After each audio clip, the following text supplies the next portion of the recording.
Hey y'all, how you doing? Just continuing working on the $50 318. Um, I've got a lot of really good feeling about this engine. I think it's going to do exceptionally well. Um,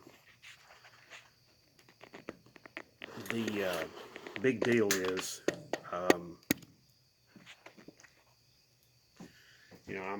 I'm always on a tight budget, and if you can,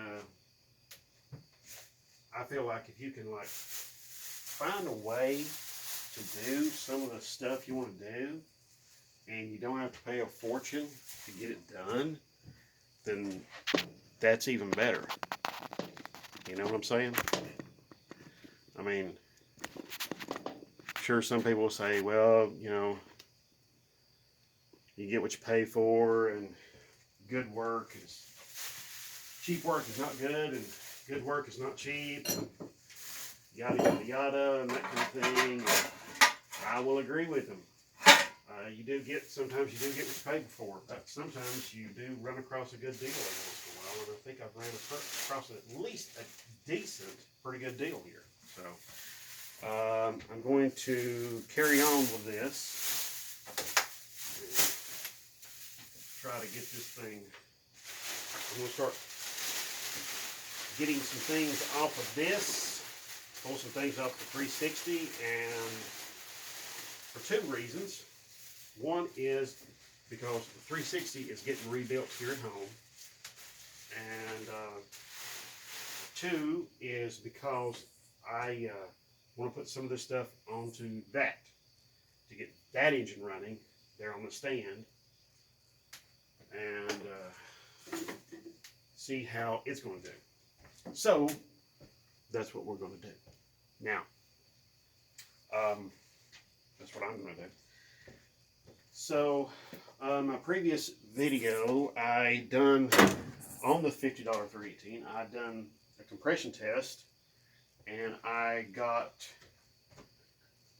really big numbers on all of the cylinders. However, they were very wet.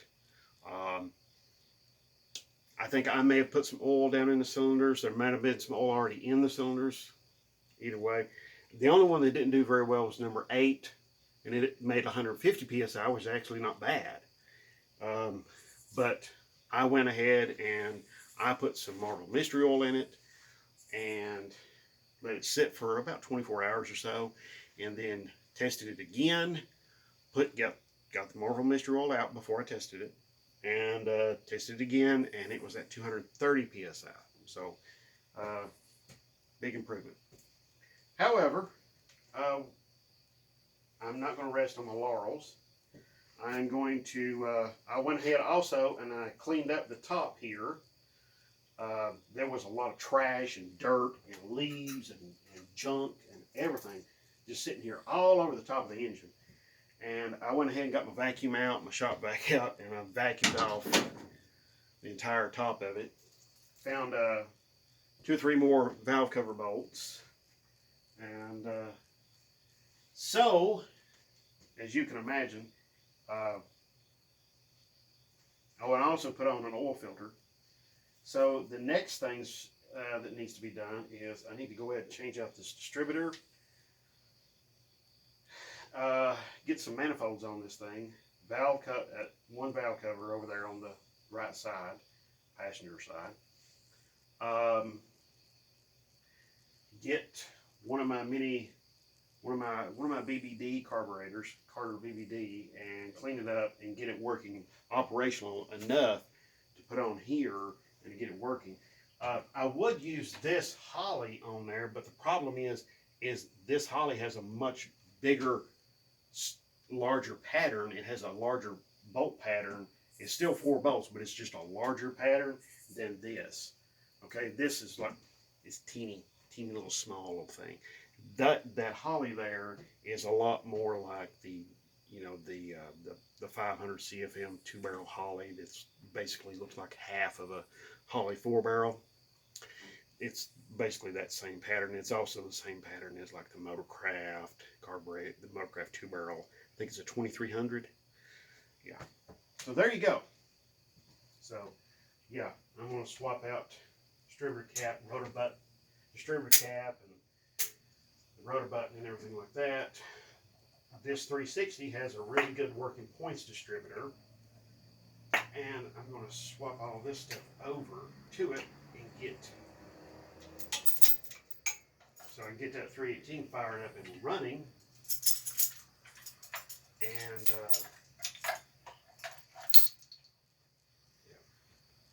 so that will be, I can find out more about that engine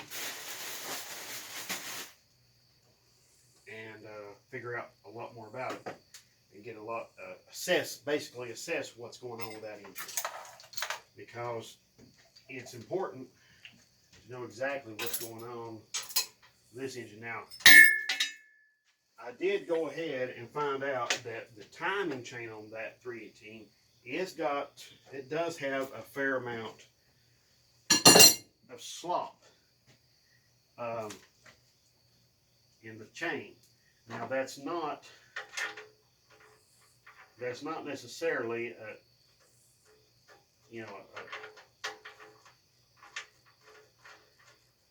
not necessarily a party killer, because I mean, we can go ahead and run it, because I mean, I'm only going to be running it here for just a few minutes. I mean, I'm not even going to put a radiator on. I'm going to run it for maybe a minute or two, just to assess how it's doing. I'm going to check vacuum, check oil pressure, and basically overall running capabilities. Okay, if all of those things pan out, then I'll probably just go ahead and get a timing chain and gaskets for it, put it on, and I'll just have the thing sitting here waiting for something when it needs it. I've actually got a little project in mind for this, but I'm not going to tell you what it is. Okay, it's going to be something that's going to be it's going to be out there. It's so crazy. It's absolutely the craziest thing you'll ever see. But it's something you probably never will think of. So, but anyway, there you go. All right. So, basically, I'm going to get this points ignition system transferred over to that. And why I put points in this 360, a points distributor in this 360, was basically because it was just simple, and it was easy, and it was quick, and I basically just wanted to get it running just well enough so that I could just fire it up. That was basically all it was to it. I didn't want to have to go through all of the wiring for electronic ignition and everything like that. Now, some of you all I know will say, well, it's not that big a deal, and da-da-da-da-da, and in some cases you're right, but the points are even simpler than that. So, and actually it was kind of fun to go back to the old points ignition systems. They still work. The big deal is, though, nowadays, and it's this way with a lot of your parts nowadays, it's hard to get a hold of a decent parts, which really sucks.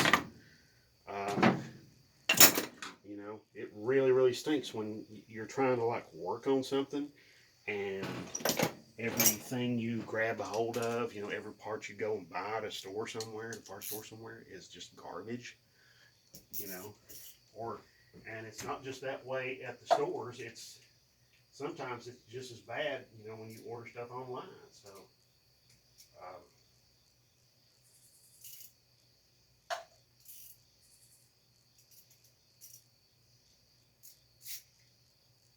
I don't.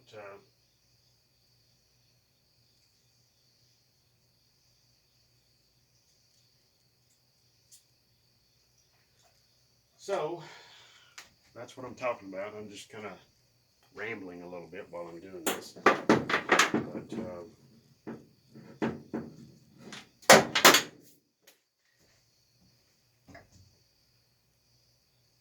But anyway, so we'll just carry on with this, or I'll just carry on with this. try to get as much done tonight as possible. Got a little bit of a small trip tomorrow.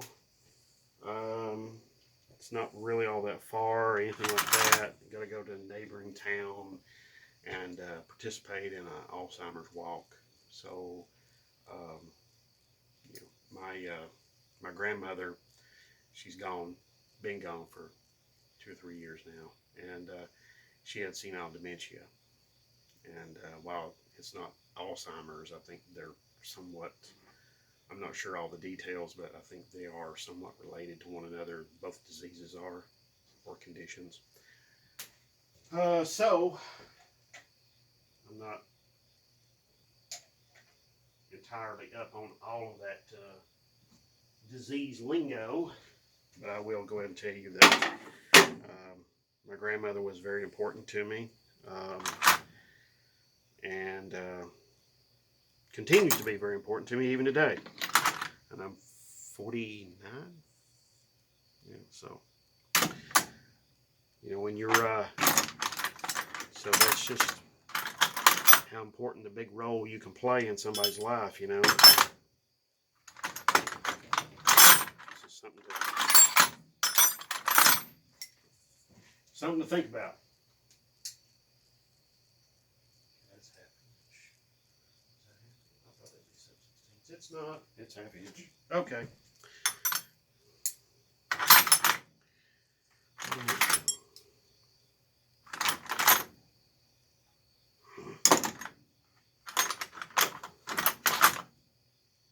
There we go. Get this one out. You got to transfer the oil pressure sending unit over too.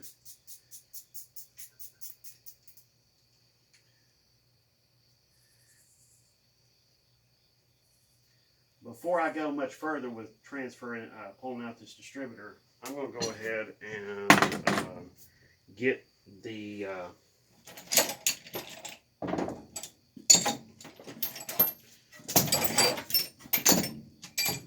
number 1 cylinder turned up there to where I want it. Okay, so, whoops, wrong rack of sockets. Okay, 1.25 inches.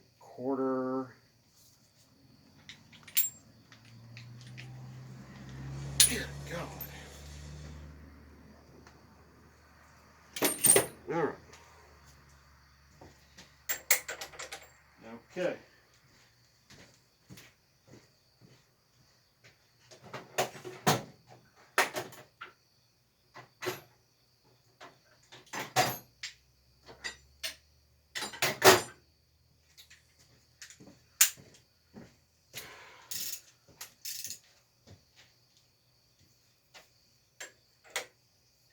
All right. Now, let's see. Let me get my wire brush out and some carburetor cleaner, brake part cleaner. Do a little cleaning there on the timing indicator. Most of your engines out there have a timing indicator. Now, your very new stuff, a lot of your very new stuff probably won't, but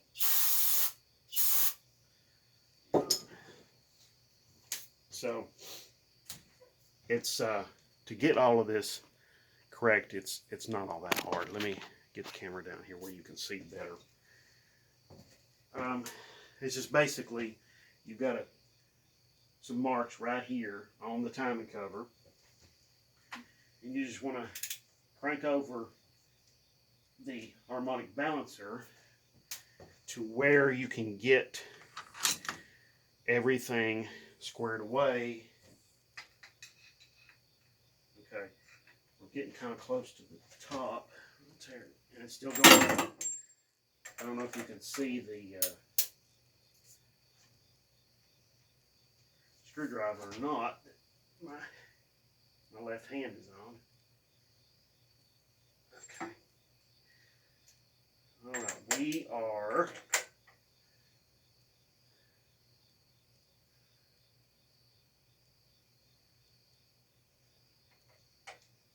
Okay, we're right there.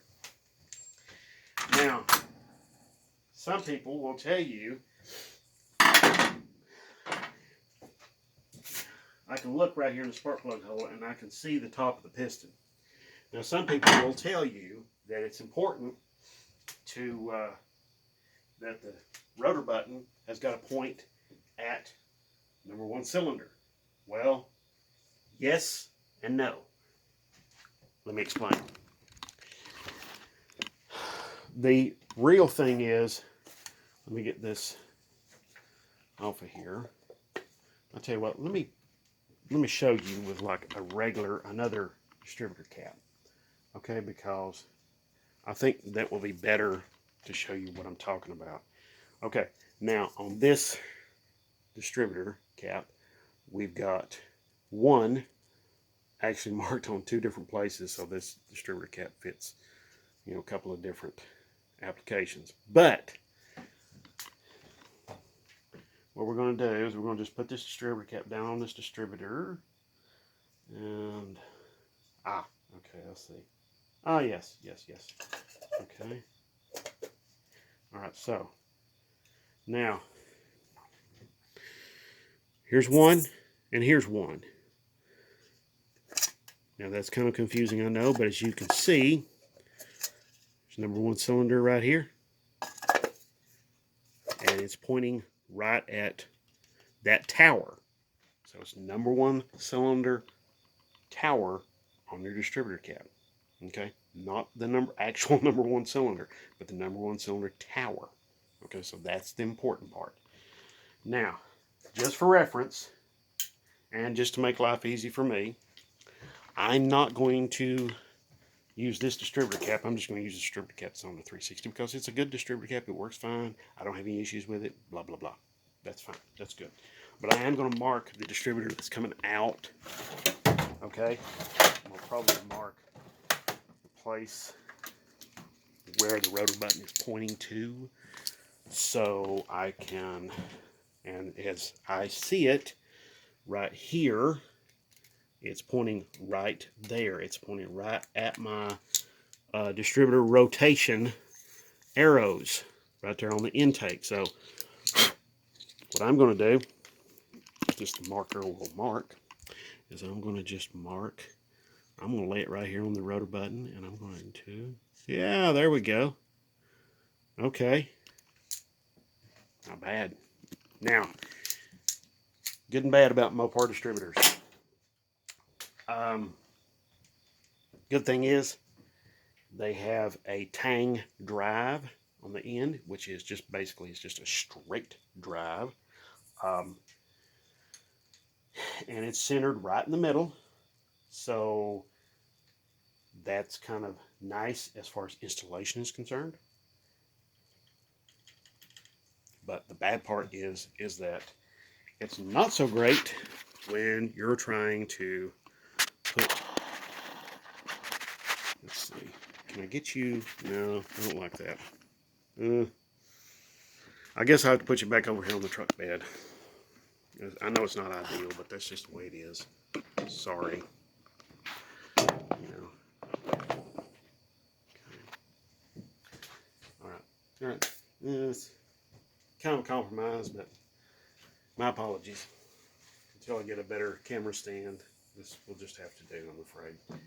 But anyway, carry on with removing the distributor. Anyway, like I was saying, so the tang drive is nice because it does make installation easy, and there's no gear you have to fight with to pre-index the distributor so that when it falls in there, it doesn't, you know, move on you. So when you put the distributor in, it doesn't move on you. Wherever you put it, you know, as long as it aligns with the accompanying slot in the drive gear that is riding right there on the cam gear at the back of the cam, then it should be okay. However, you can get it 180 out too. So that's the bad part.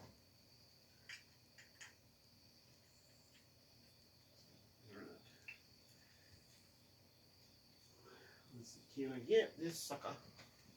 Get this seal gun out. So let's see. Pry bar. New pry bar.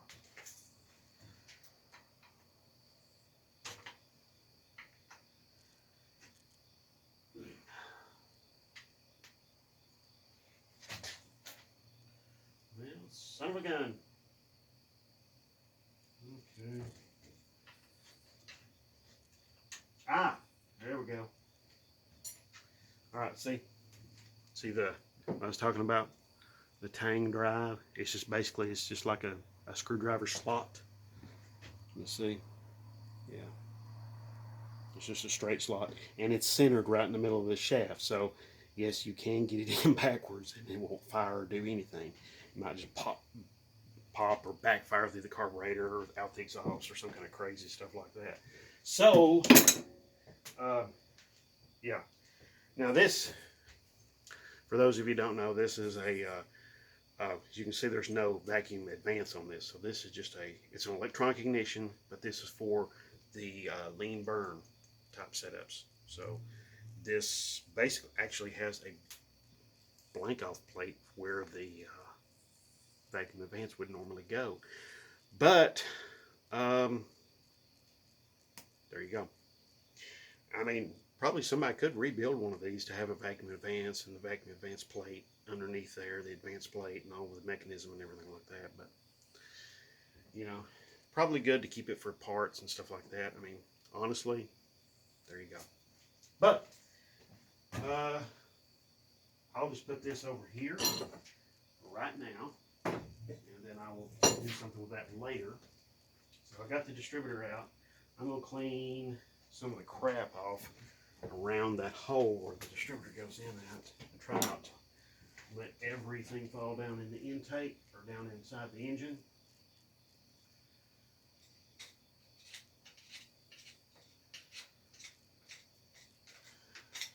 So here we go.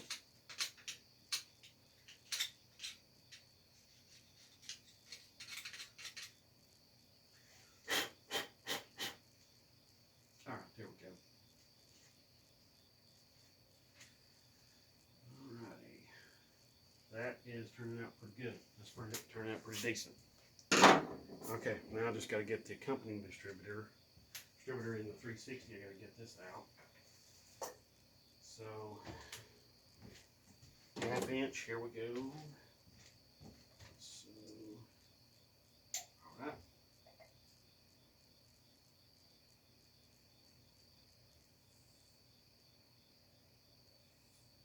Okay.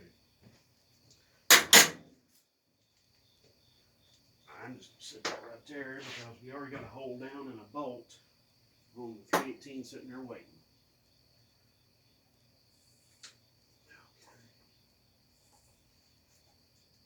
All right. Okay. See here, here's that Tang drive again.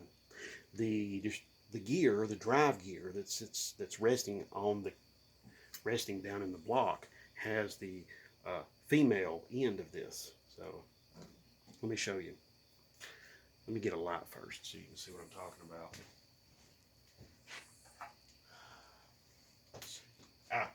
Here we go.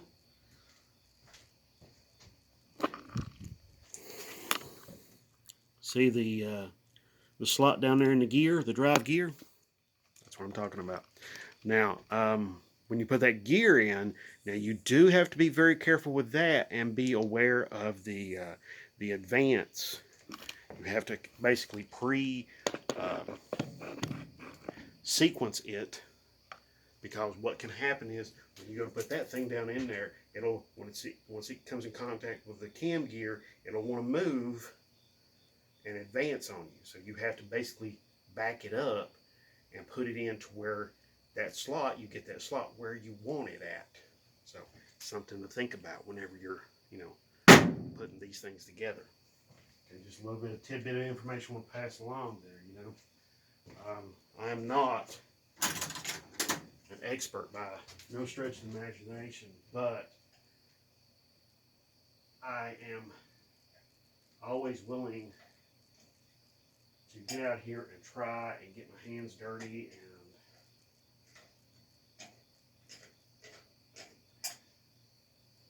put some sweat into it and work hard, to make something. Okay, so for those of you who don't know, this is the 360 I pulled out of a '79 Cordoba. was just sitting up the road up here at my friend's house.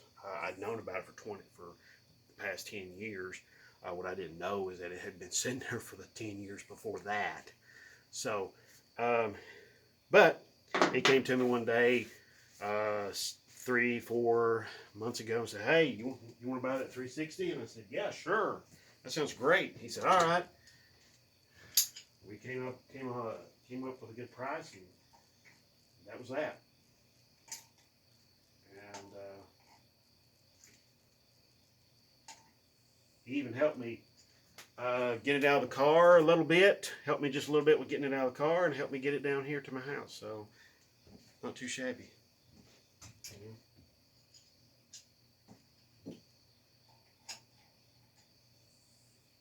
And I fired this thing up on the stand. This was on the stand like a 318, and I fired it up on the stand and had it running. So, and it did fantastic.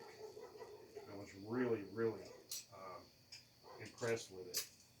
It held really good oil pressure, about 70 pounds at idle, which is like really good, especially for 40-year-old engine. So, hey, and it had good vacuum too. It had like 15-16 inches of vacuum at idle. Tiny little cam. Yeah. Okay. But hey, it is what it is. I'm not gonna throw rocks at it. It's a stock 79 360 2-barrel. 79 was not the pinnacle of high performance Mopar small blocks. It's let's just admit it. No sense here. No sense fooling ourselves here. It is what it is. It just is what it is. So, sure, we can sit here and make up stories and say, "Oh, it's got this, it's got that," all that kind of stuff. But nah, come on. It is what it is. It's just a regular old 360. But here's the great part about it. I don't have a lot of money in it, and when I can build it and I can put some better cylinder heads on it, I build it up some. I put a better cam in it, fresh rings, bearings, gasket seals, everything like that. A little bit, like I said, a little bit better cam, a little bit better valve springs, heads that have already had some work done to them, and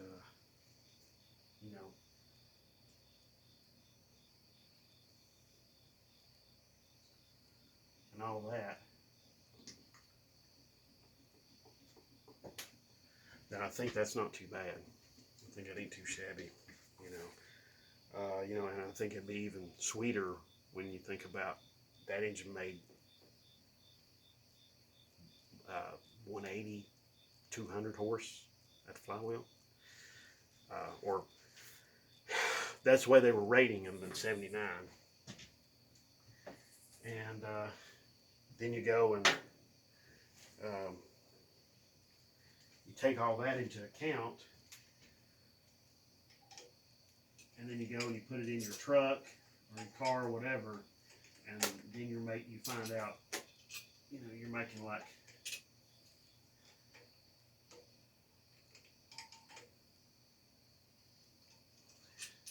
then you find out, you're making maybe go to some car show sometime where they got a chassis, one of those traveling, rolling around chassis dynos, the big car shows, of course.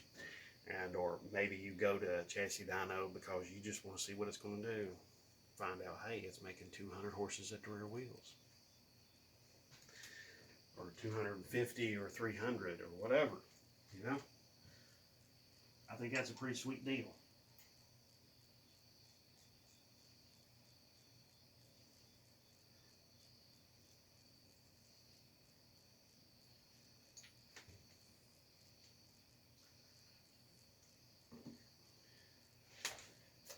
Yeah, I'm adding oil to it while I'm doing this, because go ahead and get the oil added to it.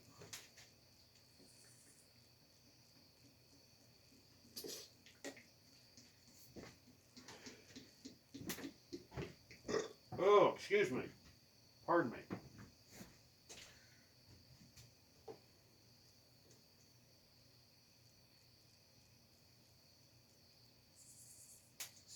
Anyway, there we go. That's 2 quarts. I'm only going to put about 4 quarts in it. These oil pans hold about 5. The thing is, I don't want to go and add a bunch of oil to it. I mean, it'll work just fine doing what it's doing, which is just spinning a flywheel. No stress there on it. And that's a roller lifter engine, so it's not like I've got to have something tricked. I got to have some trick special engine oil for it. It's plenty happy with the stuff that's we're running around with today. So I think that's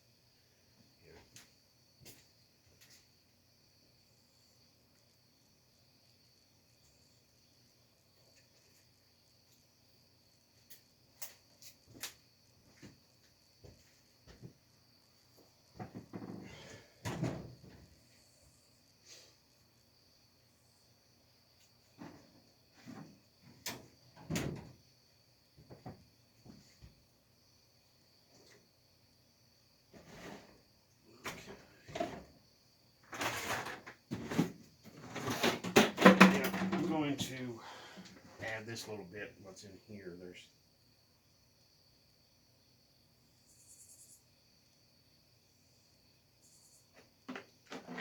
Well, I was going to add this.